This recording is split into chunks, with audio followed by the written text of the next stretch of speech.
evening, everybody. I'm your host, Margie Kay. This is another edition of UNX News Radio.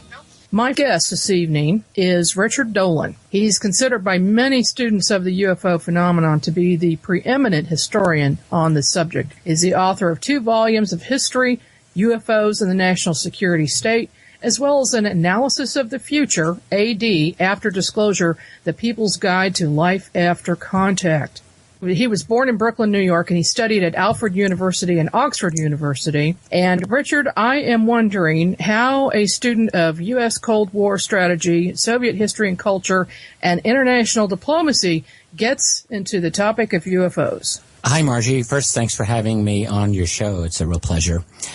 Well, you know, how I got into this is just one of those, one life journey out of many, many millions of other people's journeys, and this is mine. I was in my early 30s, a very serious-minded student who wanted to finish a PhD program in history and studying all about Harry Truman and his people and his national security policy. And as I've sometimes put it in the past, I just became obsessed with the UFO phenomenon. It was really, as far as I can tell, just an intellectual fascination.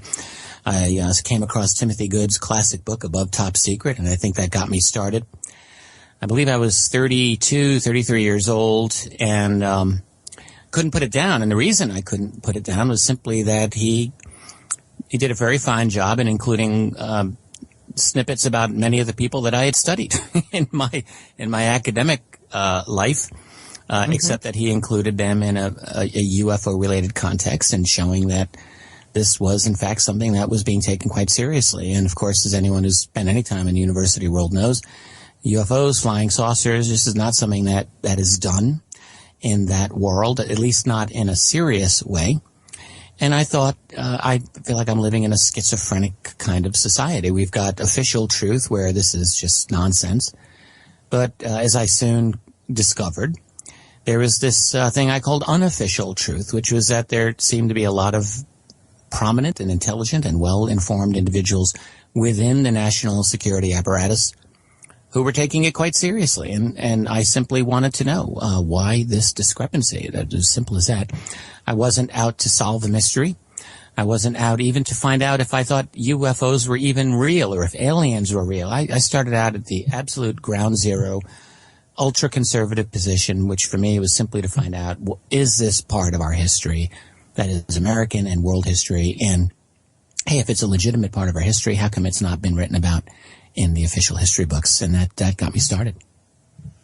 Well, that is a good question. Why do you think it has not been written about in the official history books?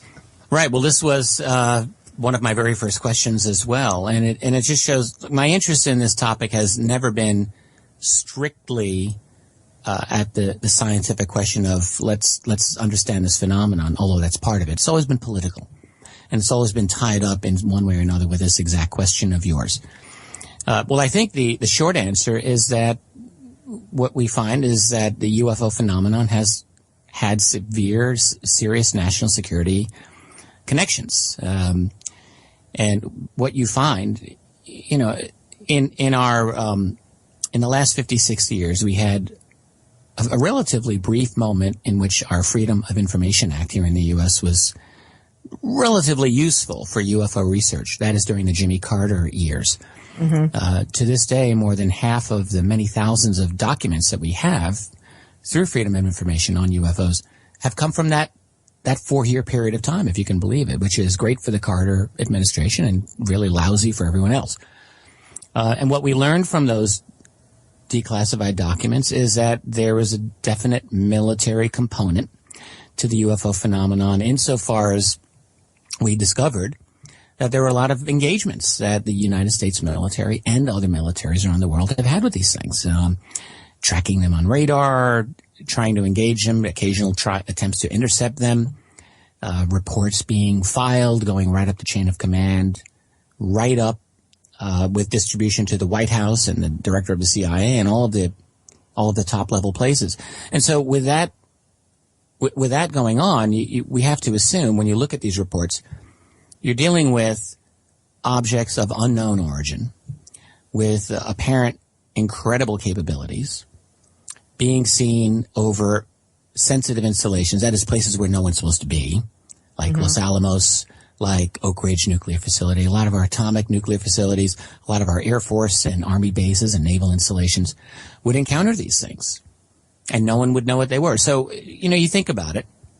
And forget crash retrievals, forget Roswell and things like that for a moment. Just look at the phenomenon itself.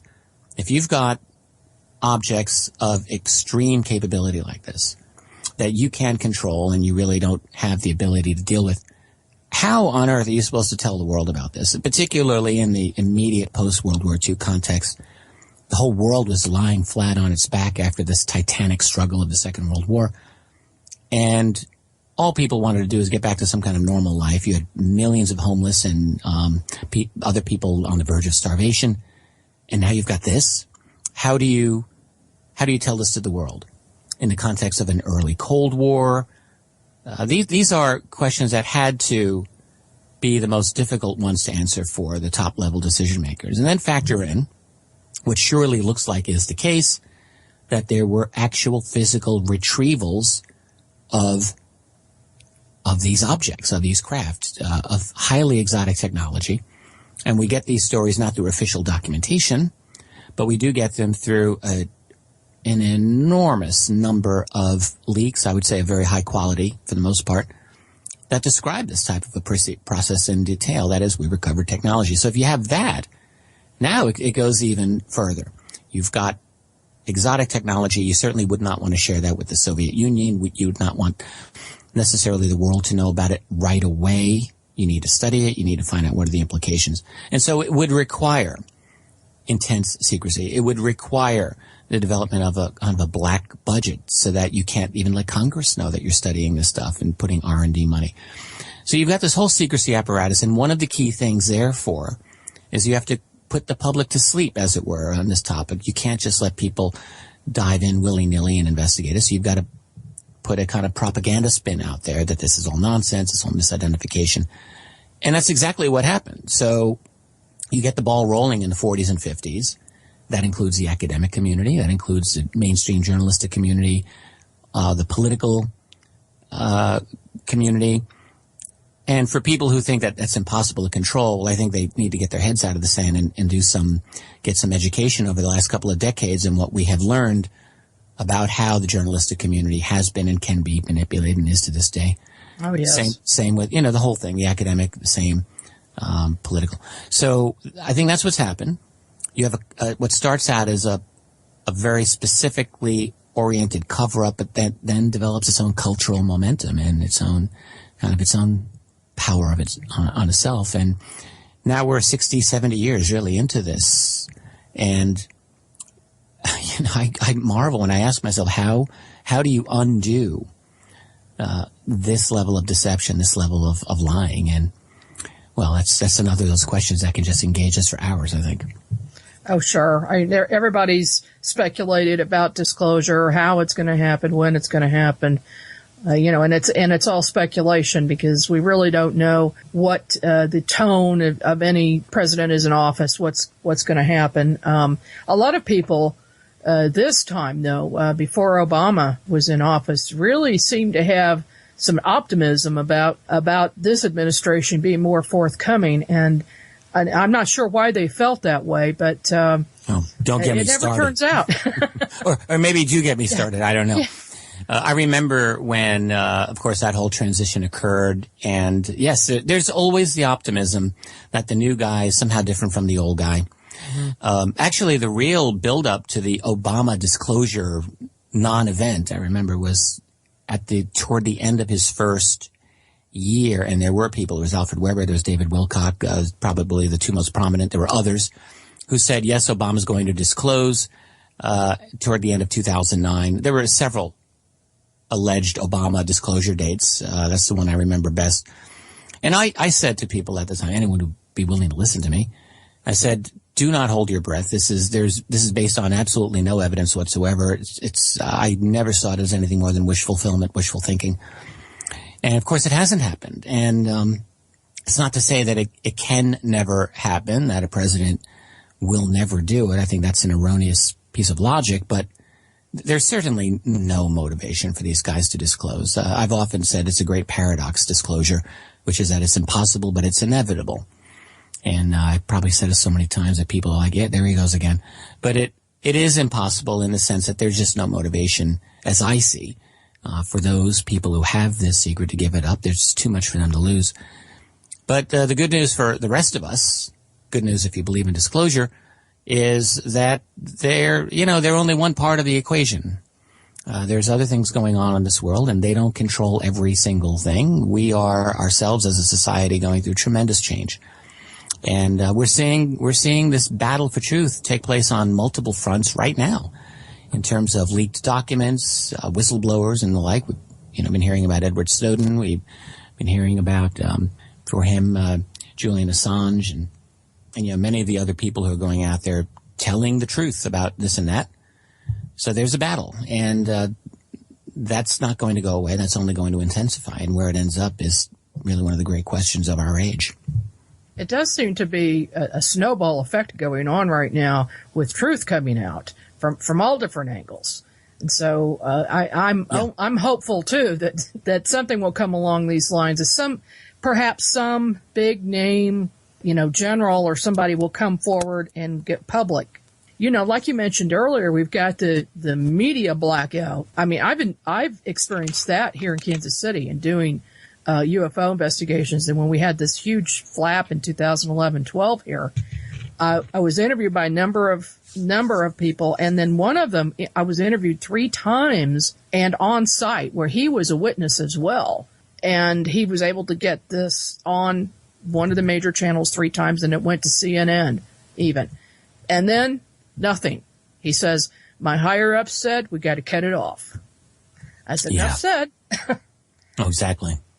Well, I think there are so many very credible direct accounts of news organizations being explicitly directed to handle the UFO topic in a certain way, always to belittle it, always to minimize it. I got very directly from the brother of a top news editor at National Public Radio, NPR, who was told by his sibling, who's high level up in there, that this was an explicit directive at NPR to minimize, belittle all UFO stories, never to treat them in a serious way. And I have to think that this is the norm, not the exception. At least for the most part. Occasionally, a few major news outlets will not dismiss it entirely. But I think overall, when the matter gets very, very serious, it becomes dismissive. And by very serious, I mean simply this. It's one thing for news outlets to cover sightings, and they will from time to time do that. And they will sometimes do it in a non-dismissive way. But here is where they will always draw the line. I have never seen an exception to this, which is, fine, it's here, there's something happening, and sometimes you'll get that, but then what are the implications? That is in terms of government secrecy. I have never heard any kind of even remotely mainstream TV or radio entity, other than, I mean, what we are, alternative radio, but maybe coast to coast is about as far as you go, right? Mm-hmm. Where there will actually be a genuine discussion about the political implications of UFO secrecy. This is so important.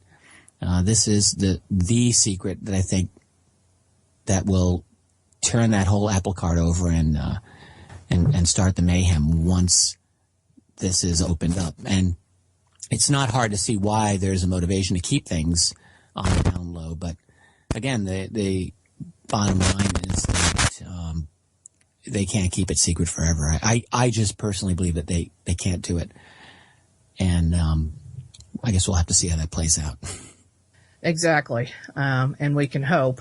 But like you said, it really doesn't matter too much because it's coming out in the public anyway. I mean, if you ask anybody on the street about the UFO phenomena, if they haven't ever seen one, they'll say, I haven't seen one, but I'm open to the idea. I mean, or they believe they're there. I mean, we've got investigators that have never seen a UFO, but they know they exist because they've talked to so many people who've seen them. Yes, I think you're exactly right. And what I've found in my private life, outside of anything to do with the UFO phenomenon, is when I meet people and then they find out that I'm a UFO researcher, almost always discover that these people have a real hunger for truth about this. And it's often something that they didn't even realize that they had. I mean, most people don't know a lot about the UFO phenomenon, but they know enough that it's intriguing to them, and they sense that they're not getting the full scoop from the official channels of information and power in our society. So when they meet somebody who actually has a take on this that's interesting, they want to listen and they want to learn. So there's, I think, a very broad-based hunger for truth about this, that people like ourselves, have to keep working at tapping that hunger. But the other thing is, of course, is that, as I was saying before, our whole civilization has gone through such a tremendous revolution in communication and knowledge, and it's not done yet. It's not done yet. We're going to be continuing this conversation, continuing to learn more from each other, and the real question will be what will cause the breaking point. We're looking at two different possibilities as I see it over the next generation. One is that this openness of communication that we've been experiencing will continue and will become the dominant force in our civilization in the next 20 years. Or, conversely, the other side of the fence, those groups and forces that want to control and dominate and restrict communication and knowledge will gain the upper hand through intimidation, through surveillance, and so forth. And we're seeing this battle full-blown right now. But the thing is, the battle's not done. So that's really, that is the great issue for our time, is this battle over truth and the battle over the ability of people fearlessly to learn from each other without having to worry about government reprisals. That's the problem, and that's the issue. And it's an exciting time to live in. It's also very important that this battle ends up on the correct side, not the wrong side. Exactly. I put a notice out yesterday on Facebook about the show, as I always do, and I had several responses. And one person said, if Richard Dolan wants to see UFOs, tell him to come to my backyard because they're here almost every night. So that begs a question. Have you ever seen a UFO? I think on 2 occasions I have seen what I would consider to be a UFO. They're both actually rather interesting. Neither were earth-shaking, but both were certainly interesting, and I've mentioned them briefly here. One I've talked about a few times, the other not so much. So the first one was in 1999 in the spring, right here in Rochester, New York, where I live. And I was outside in front of my house with my son, who was 3 years old at the time. He was a little guy, and we were on the sidewalk, and it was a perfect blue sky, nice afternoon. It was, in Rochester, you have to understand, we get a lot of rain and clouds. But on this day, nothing in the sky. It was gorgeous. And this very bright object caught my attention. Now, I happen to live near an airport, the Rochester International Airport, and I see aircraft all the time. So I thought, well, this is the brightest reflective aircraft I've ever seen. That was my initial reaction, because it was intensely bright, extremely bright, and it just arrested my attention. So I stood there and I looked up and I thought, what the heck is that thing? It looked like it was moving very slowly. Of course, that motion can sometimes be deceptive when you're looking at an object.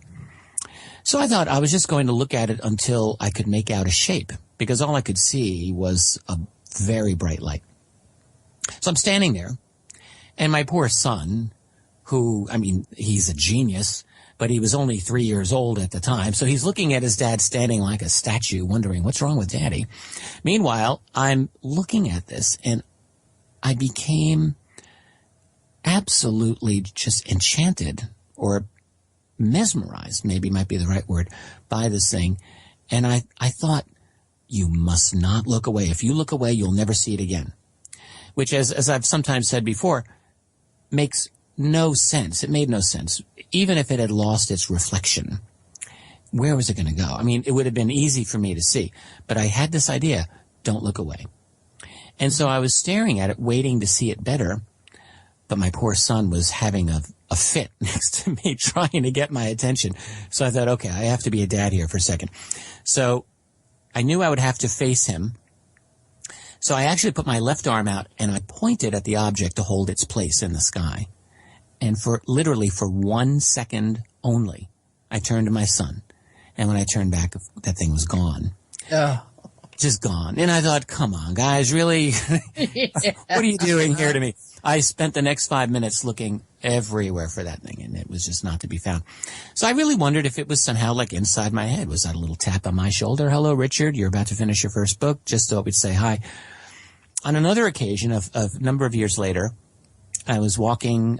We had an evening walk. It was my wife and my daughter, Elaine, and our family dog. Our son was out with friends.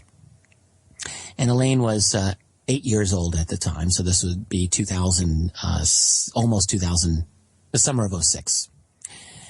And it was a beautiful night. It was late July. It was about a week or two before the meteor shower that you get every year. So let's keep that in mind. But here's the thing. So we're walking, and I jokingly said, hey, wouldn't it be cool if we all looked up right now and saw a UFO? Because I am the UFO guy in the house. So I was laughing, and my daughter and I looked up, and we both saw this thing zooming across the sky. This is, no aircraft could ever do this. So you think, well, maybe it was a meteorite, which, okay, maybe that was the case, but here's the thing about it. It zoomed across the sky and went into this very thin layer of cloud, very thin, and it never came out. I mean, it wasn't a big thing of cloud, and I'm waiting for it to come out, and it never did. So maybe it burned out just at that moment, just behind a thin cloud. But whatever. My daughter was young enough that she got scared by what she saw. I think it freaked her out a little bit, and I remember I had to calm her down and say, no, it was just a meteorite, don't worry. But really, we've both wondered about that ever since. So, again, it was one of these things where I wondered, could it be responding to my own thought? You go through the literature, you go through witness accounts of, forget abduction, just of UFO sightings, and you frequently come across this idea that people believe the thing was responding to their mind. And I certainly cannot rule it out in my own case. So those are the two that I've had. But I had one really great evening with some excellent quality. I've done it a few times, but on one occasion I had really good access to the glasses.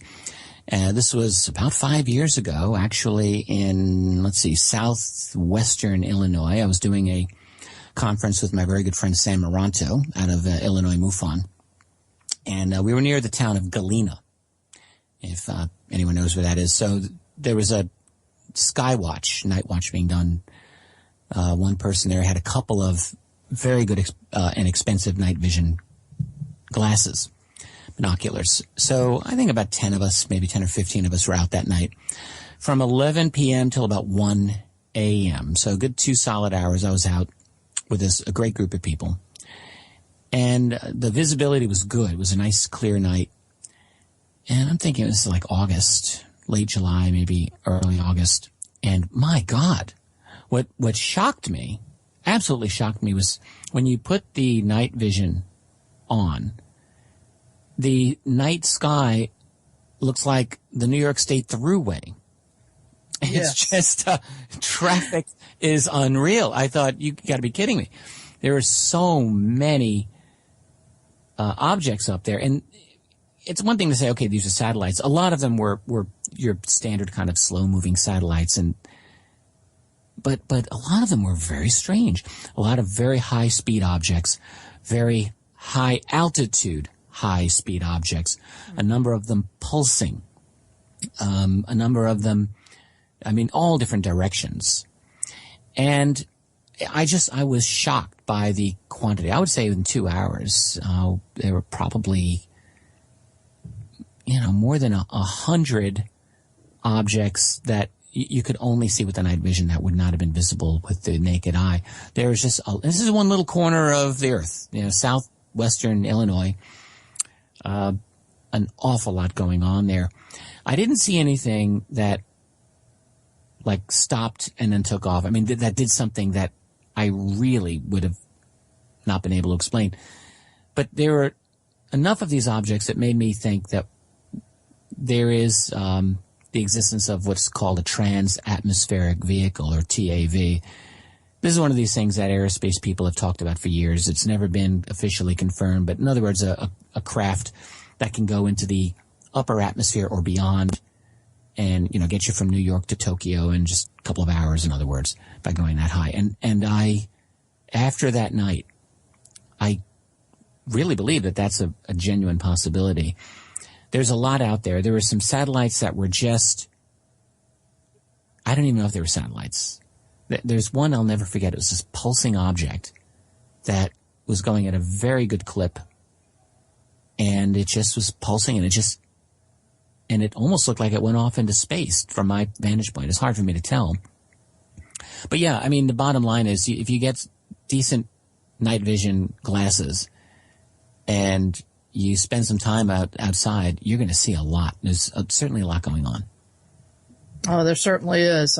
First time I used those, there were like $12,000 goggles or binoculars. Well, those are better than even the ones that I had. I had good ones, but I don't think they were $12,000. I mean, it was just amazing because the number of stars that you can see, first of all, is just shocking. Mm-hmm. And then to see these objects, what we did was we timed and made a note of each object as it went by, what direction it was going, and the time. And then the next day, I got on this satellite app, and you could see what days and times that you should be able to see them from a certain location. There were only supposed to be 3, and we had seen at least 25 or 30 objects. And some of them behaved in very strange ways. Certainly there are many, many classified satellites that are out there. And that's one of the limitations of these apps is simply that they cannot in any way be comprehensive. So just because it doesn't appear on a satellite app doesn't mean it's an actual alien craft. But it's something that's not accounted for.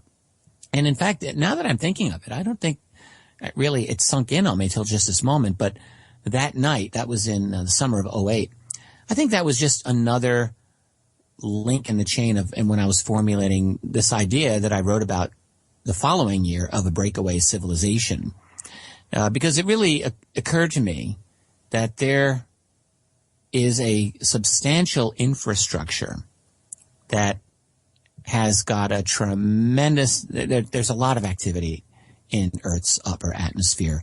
Someone is behind it. None of it is official, but there it is. And I think that was one of the things that helped me to formulate, or at least kind of visualize, this idea of a black budget world that has gone so far ahead of the rest of us poor slobs that they're doing this thing out there, and they probably have little to no way of even knowing how to bring us up to speed. Maybe that's the problem. I've got a question in the chat room. In which way would you like to see disclosures start to go viral? How would you prefer it to start? That's an interesting question. I think how I would prefer, would be through an embarrassing leak. I think that, to me, would be the best way. So we have groups like Anonymous, we have WikiLeaks, we have all of these growing number of whistleblowers. And, let me just qualify that phrase whistleblower, because it's one of these terms that I think has been very, very overused in the last decade. Not everyone who claims to be a whistleblower is an actual whistleblower. I mean, to be a whistleblower, you have to have your identity be confirmed. Your background has got to be confirmed. And you can't just be someone with a good story. That doesn't count for me. But there are a number of genuine, bona fide whistleblowers out there who are, of course, talking about whether it's NSA spying on everyone, or war crimes, or what have you. And I do think my personal preferred method of disclosure would be a leak, and that's going to be so difficult to deny that it would get its own momentum. What I suppose the best scenario but this is so idealistic, I can't even conceive that it will ever happen, would be if the United States president were actually to grow a conscience and some courage and decide, it's time. We've got to reclaim our history from the generations and lifetime of lies. I think that would be the best way to do it, but I don't think that that's even remotely realistic. I think disclosure will only happen when it is forced upon the political leadership. When people write to me, by the way, about disclosure, and it's obvious to me they haven't read a single thing that I've written, because they make certain assumptions about what I think. They think that I believe that disclosure is going to be this wonderful, wild, utopian ride, which I don't. Or they think that I believe that the government's voluntarily going to disclose the truth, which I have never, ever argued. I've never suggested that. But I do think, nonetheless, that it will happen. It will be a forced event. And that doesn't mean that the government will even disclose things truthfully. That's the other thing we have to remember. They haven't been truthful about a whole lot to begin with, and there's no reason to think that the CIA is simply going to fold up their table and say, okay, here's the whole truth. You got us here. Obviously, they've been invested in this phenomenon and in a particular spin on it for a long time, and they're obviously going to continue to try to control the spin on this once there is a disclosure. So, as I often try to remind people, disclosure is not the end of much. It's the beginning of a new phase of the battle for truth. And people like ourselves, people who care about this, who care about truth, are going to have to step up our game, not step back at that moment. We're going to have to be very active and make sure that the public discussion of this phenomenon goes in a responsible direction that is responsive to the people, to the public, not simply to a handful of elite that want to continue to manage this problem.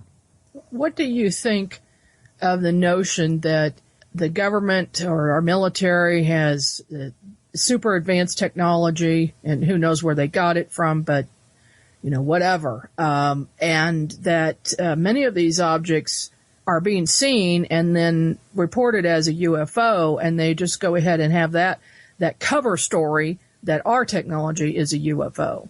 Well, this is a major meme that has circulated for decades. I'm not saying it isn't true, but it is something that we have to be a little bit, to some extent, we have to be skeptical and suspicious of that idea. This is something, for example, that the chief historian of the CIA in 1997, a fellow at the time, his name is Gerald Haynes, wrote an article as a CIA historian. It got a lot of play in the media.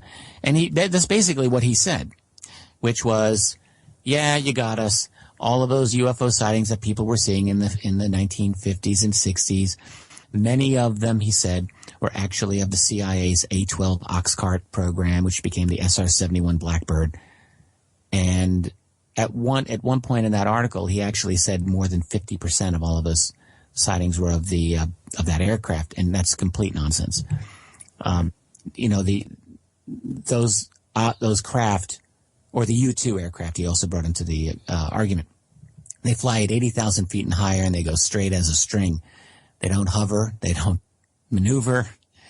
But yet people buy this argument without really even, I think, a lot of critical thinking. Now, there is the argument that, for example, regarding the triangular aircraft, triangular UFO phenomenon, which have been seen, surprisingly, people may find that this has been seen for many, many decades, going back to the 1940s and 30s and even before. And there are many people who argue that this, in fact, is a U.S. black budget craft called the TR-3B, the Black Manta. Well, I'm not saying that there isn't a TR-3B, but the fact is we really don't even know to this day that there is. There's been one man, really one primary guy, who's been arguing for its existence, Edgar Fouché, who I know and I like, but he's one guy. There's not a lot more from other sources about this. And even if there is a TR-3A and a TR-3B, does not explain a lot of these early sightings of triangles. And it's the same with any of the other aspects of the UFO phenomenon.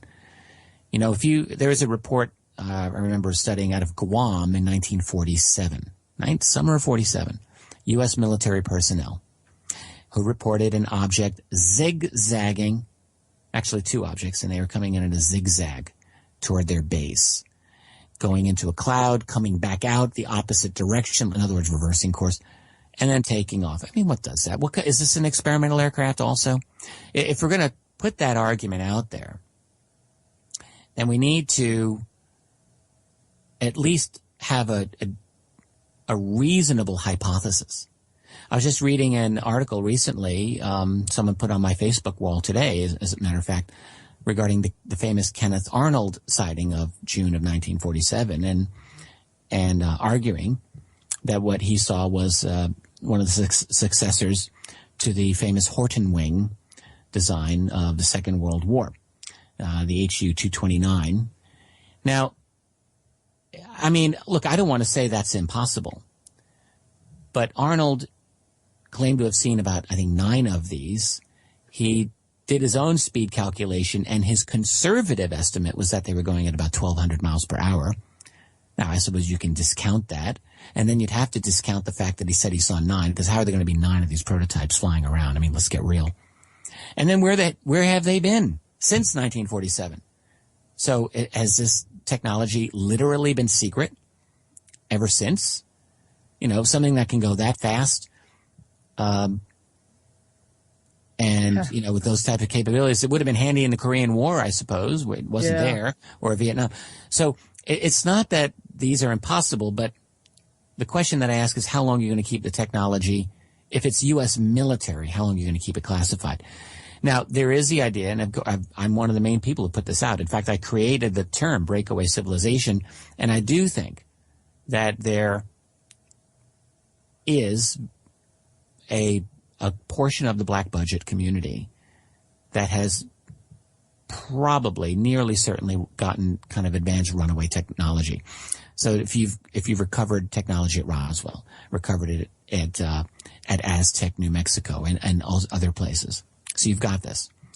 Well, obviously, you're not just going to sit on your hands looking at it for 60 years. You're going to try to study it and make developments out of it. Some of these developments would turn out to be nice money makers, and everyone's happy with the profit going back into the defense industry.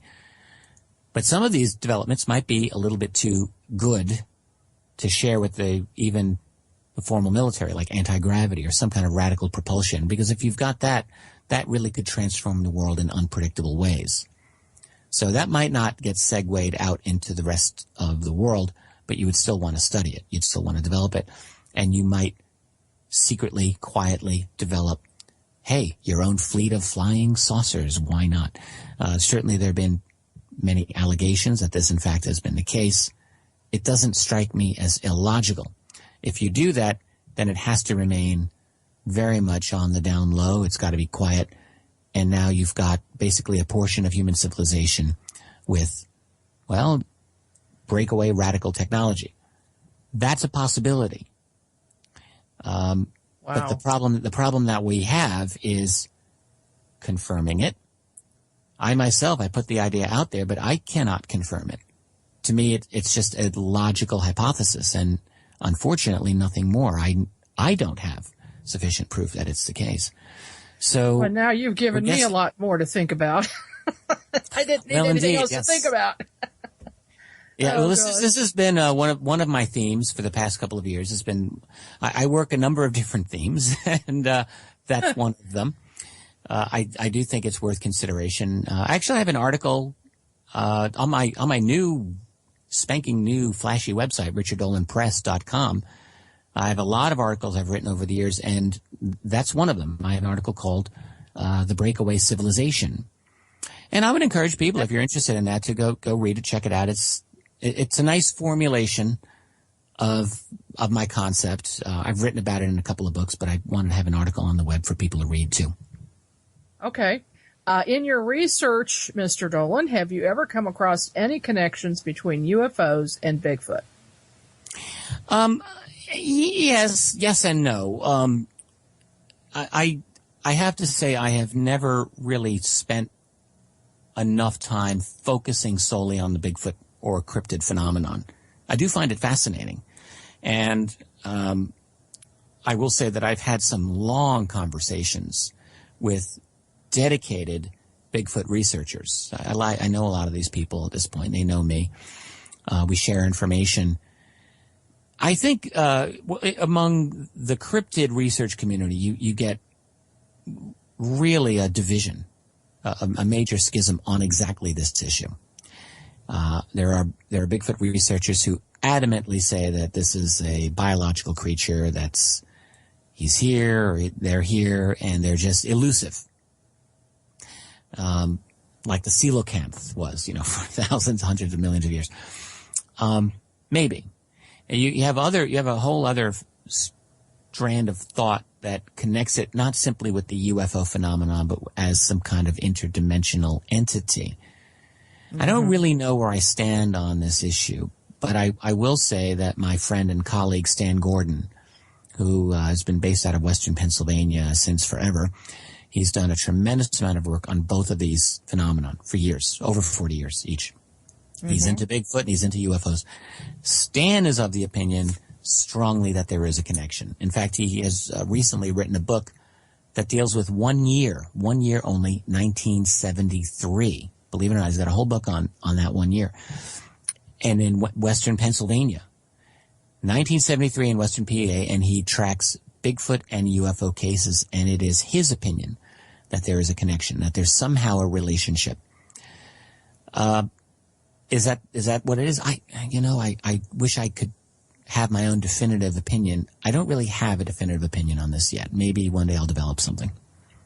Okay, fair enough. All right, well, I've got more questions in chat, so let me run through these. Knowing that the ramifications and implications of the subject are more profound than the actual aerial phenomena itself, how do you cope with the fact that the success of your life's work on disclosure will be the very thing that will cause the system structures upholding the status quo to collapse?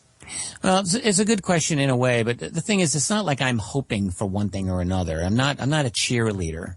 I guess I have a faith. I have one matter of faith that I do have, which is that it's better to have a society based on a foundation of truth than on a foundation of falsehood, of lies. That is a philosophical position that I have, and maybe it's the wrong one. Maybe we're at a point where we can't handle the truth. Maybe that's it. But it's not my opinion. Now, but really what I have a long view historical perspective on this. In other words, I think that all of us in this historical drama, we all have a part to play. And sometimes we get this idea that we are going to be a real factor in making the change, when in fact, as I see it, we're just a drop in the stream. We think that we have all of this ability and maybe not as much as we want. If you ever read Tolstoy's War and Peace, he does a brilliant analysis of exactly this issue. And in War and Peace, he depicts Napoleon Bonaparte himself and shows that even though Napoleon thought he was this great actor upon the world stage, that even Napoleon was being carried along by events and really not the initiator of action the way he thought. And so when I look at myself in relationship to this issue of disclosure, what I am, I'm a chronicler, and I guess I'm a truth teller. I'm not an activist, self-described. What I'm saying to people is, this is the situation, and if I'm not going to step up to speak about it, then someone else is going to do it. That's just how it is. If Julian Assange of WikiLeaks were not existing, someone else would fulfill that role. That's the way it's going to be. And it's the same with me. It's the same with anyone else in this field. This disclosure, I keep saying it is an inevitability. To think otherwise, I think, is deceiving ourselves. We're moving on a path, on a track. And it's going to happen. We're never going to be ready for disclosure. One analogy that I've sometimes said is like, what parent is ever ready for their first child? No one. No one's ever ready for their first child. But you have it, and there it is, and boom. You have to deal with it. And disclosure is going to be a messy, unpredictable ride. But, consider this to the person who asked this question. I think it's going to result in a lot of unhappy people, a lot of mass demonstrations. You think of Occupy Wall Street. Well, how about Occupy Area 51? How about Occupy Wright-Patterson Air Force Base? How about Occupy the Pentagon? Don't think that'll happen? Think again. There's going to be a lot of people in the streets. There could be violence in the streets. I mean, this is all a real possibility. But if you're going to clean up a rotten, corrupt system built on a web of lies, there's no other way to do it, and I'll just leave it at that. Richard, I would like to get to talk a little bit about your new book. Yeah, sure. I'd be very happy to. I've been busy on a number of fronts this entire year. I mean, every year that I live, it seems like I say, this is the busiest year I've ever had in my life. And, but I think this is the busiest year I've ever had in my life. I think 2013 might be it. I am very, very close to completion of a book that I have been working on now for, it's up to 2 years. It is called UFOs for the 21st Century Mind.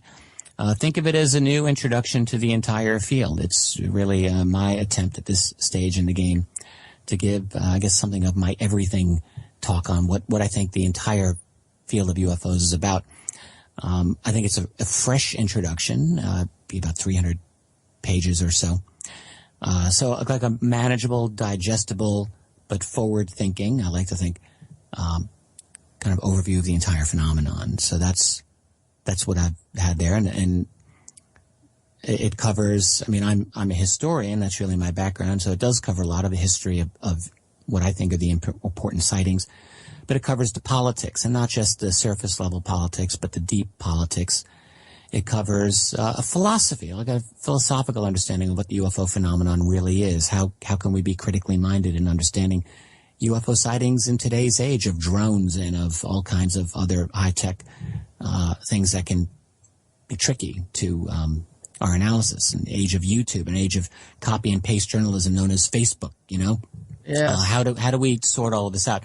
And I have what I think are actually useful and practical things to say about those. I talk about the science of UFOs. That is, the weird sciences that are associated with this phenomenon. Everything from the science of propulsion technology to space-time to dimensions to consciousness itself. All of these things are important factors, I think, in a contemporary understanding of the UFO phenomenon. The whole issue of abduction and contact of all of its manifestations, from people who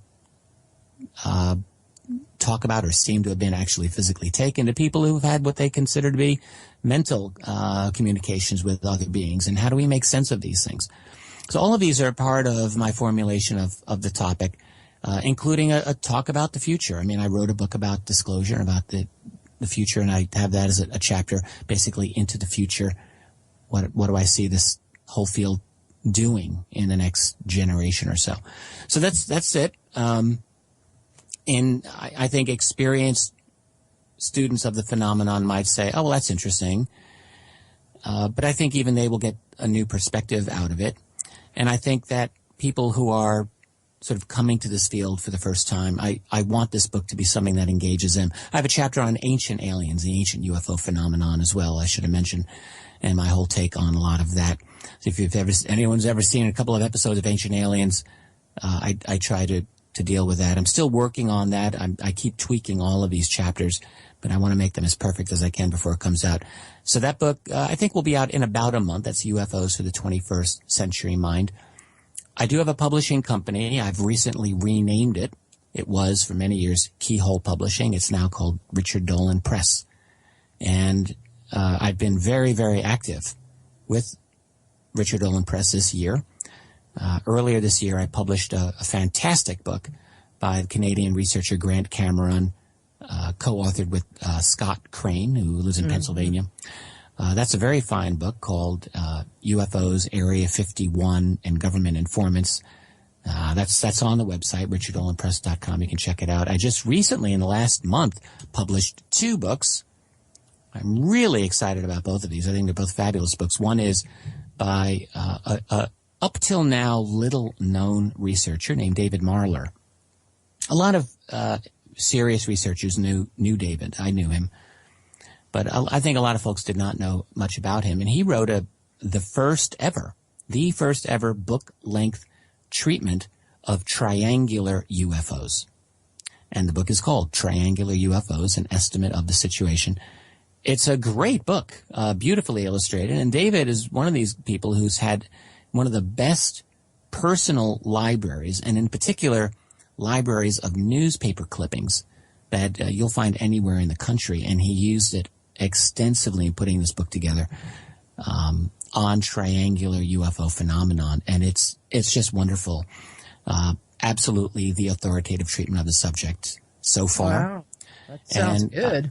It's a great book, and I was so glad to be publishing it, and I ran it through my own editing and helped put that together, and it's great. And I just published less than 1 week ago, about a week ago, a book by the very experienced researcher in this field, Bob Wood, Dr. Robert Wood, who is, I don't know his age, but he's over 80. But Bob Wood is a retired aerospace executive, formerly of McDonnell Douglas Aviation Company, and he's a PhD. He, along with his son Ryan Wood, runs the website majesticdocuments.com. And of course, these are, this is the home of all of these leaked and disputed, but maybe, just maybe true documents dealing with some of the deeper aspects of the UFO ET phenomenon. I think Bob and Ryan have made an extremely capable and spirited defense of the authenticity of those documents. And I encourage people to go check out the website. But what Bob has written is a book called Alien Viruses, and the subtitle is UFOs, MJ-12, and Biowarfare. Oh. Now, I'm going to tell you, this book, by the way, is ghost-written by Nick Redfern, who is one of the best writers in this field. Nick's a great researcher and a very excellent writer. And so Nick really put it together. It's all Bob's research and all of his ideas. And this is a fascinating book. I don't want to. I'd rather have Bob talk about it at length, and I'll be interviewing Bob myself for my radio show on KGRA, which will be on tomorrow night. But long story short, he's done a very sophisticated, detailed analysis of a lot of these majestic documents, as well as analysis of the open source literature. And he has a whole chapter, for example, on the mysterious deaths of all those microbiologists and virologists about 10 years ago. I'm sure many people remember this. Mm-hmm. A lot of these guys turned up dead from, quote, suicide. Well, they weren't suicides, or strange car accidents and what. They were being killed off. And he has a whole chapter on it. What he really argues is that the study of alien biology has actually had a major impact on our world in a covert way. And that if anyone really wanted to kill off humanity, that they would probably best do it through viruses. And it's a kind of a chilling book, but it's a page turner. So that's one that has just come out. I'm about to I haven't even almost announced this. This just came on me so quickly, but I'll be publishing in the next week a novel by experienced UFO researcher from the UK, Philip Mantle. And Philip Mantle's written many, many books on this topic. Well, in his own research into abductions over the years, he has put together a novelized form of a real abduction encounter that he himself personally researched and investigated. And that's going to be coming out. I think I'll be able to have that out actually as early as Monday, believe it or not. So I've been keeping myself very, very busy. And then on the horizon, let me not forget the book that I will be publishing this summer by my very good friend and fellow KGRA pro, Chase Kletzky. Chase Kletzky has written a book, which I'm actually doing the edits on right now. It's a book called Admissible. And this is, think of it as it's a modern field investigator's manual for UFOs, paranormal activity, and strange creatures. So it's kind of a very, I think it's going to be the go-to book for new investigators in any of those fields, UFOs, cryptids, or ghost hunting, basically. And the thing about Chase is, as I think many fans of hers know, she's someone who has done all of those types of investigations, and she's not a regular kind of person. She is a go-getter who doesn't mind getting her feet wet, her hands dirty, and she knows how to go through the process of proper protocols to do a genuinely good investigation, not a half-assed investigation where you don't take good notes and where you don't put together a final report. The title admissible, the whole concept of that is that she wants people to understand how to put together a report so well that it would be admissible even in a court of law. That's the thing. So it really, I think it's a very good manual to bring up the level of professionalism. And it is. I can't wait to read it. It'll be out this summer, and I can tell you, I'm going through that book very carefully.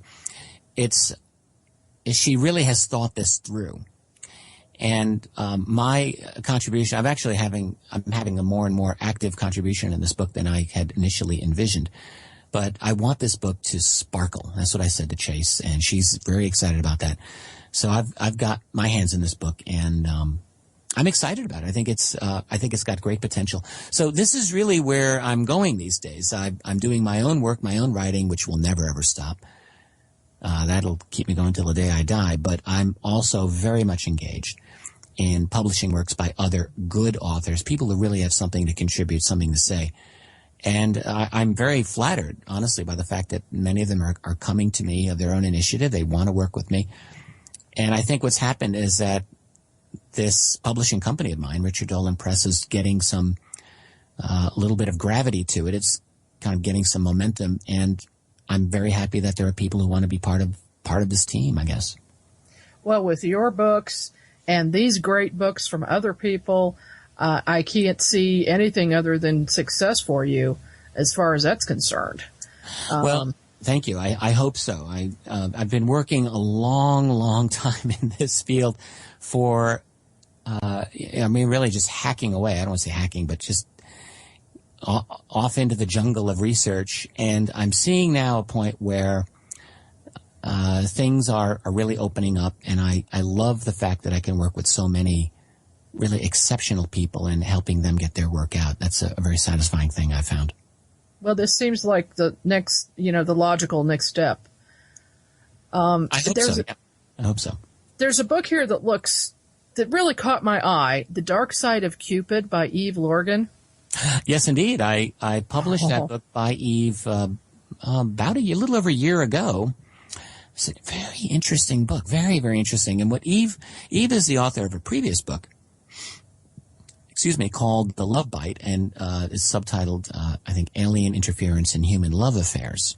So think about that for a minute. Well, this is a follow-up. The Dark Side of Cupid is a continuation of that research. And so the question is, and I think many people have wondered, have had love affairs, let's say strange love affairs, and maybe many of us have had a strange love affair at one point or another in our life, as to whether or not there is what we would call paranormal influence in it. And that's really the question that she explores. And I have to tell you, it's a really interesting book. What Eve does, she's a therapist, she's a counselor, and she has worked with a lot of people one-on-one to talk about their relationships. And I think what struck her, just this bizarre fact that there were a lot of these people, and it seemed to them and to her that there might just be paranormal influence in their some of these relationships, many of which had a kind of almost psychic vampiric type of quality to them, where you have like one person who was almost like a victim psychically of this other.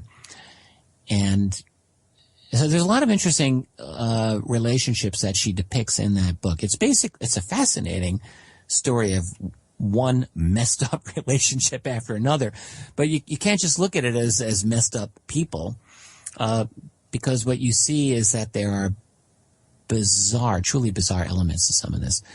And yeah, that's her story. And I think it's a fine book. I'm very, very happy that I published it. That was about a year ago. It's been out for now about 12 months, 13 months, I think. Well, that sounds very interesting, and I'm going to be sure to grab a copy myself and maybe get her on the program as well. Oh, I think she'd give you a good interview. She's a genuinely decent and good and smart person, and she's thought a lot about this phenomenon for sure. Now, I'd like to go back to the alien viruses for just a minute, because I do some remote viewing work, and just a couple of days ago, I was doing some work for somebody. It's a missing persons case, and didn't have anything to do with this case, but all of a sudden, this message came in to me about Morgellons disease, and that is actually an alien virus. And I'm wondering if if you have any knowledge of that.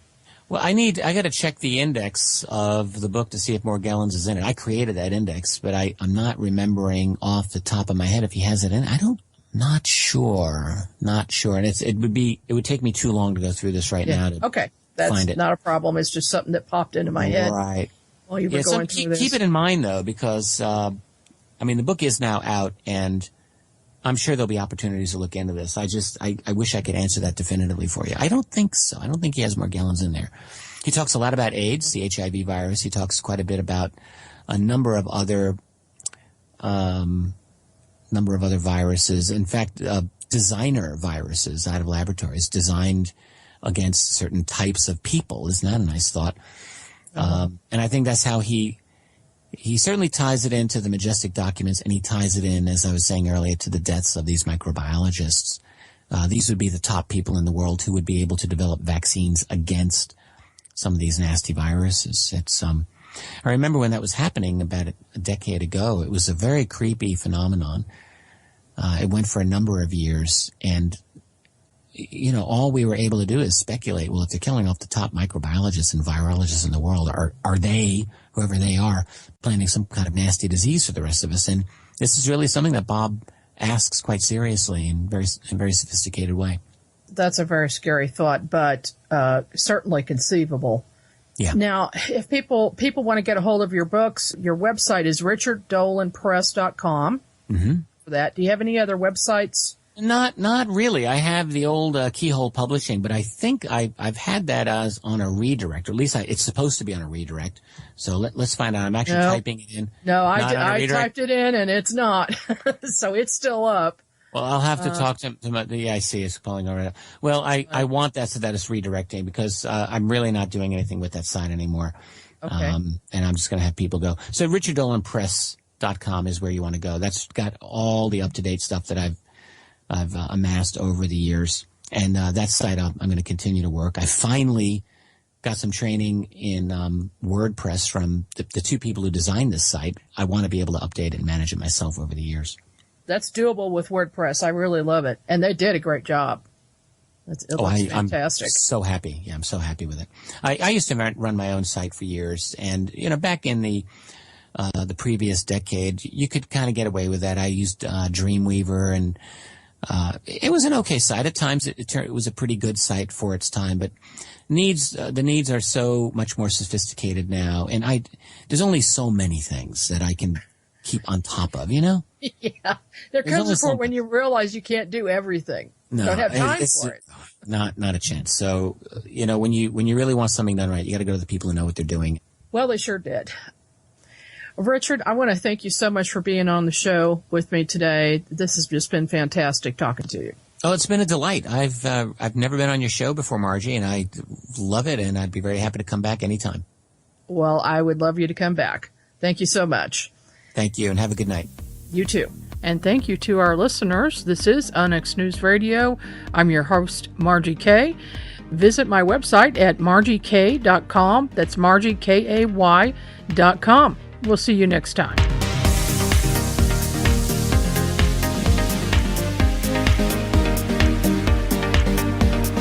You've been listening to the Onyx News Podcast with Margie Kay. Any rebroadcast or duplication of this program or its content without express written permission from Margie Kay is strictly prohibited. The Onyx News Podcast, in direct cooperation with the internet website margiekay.com.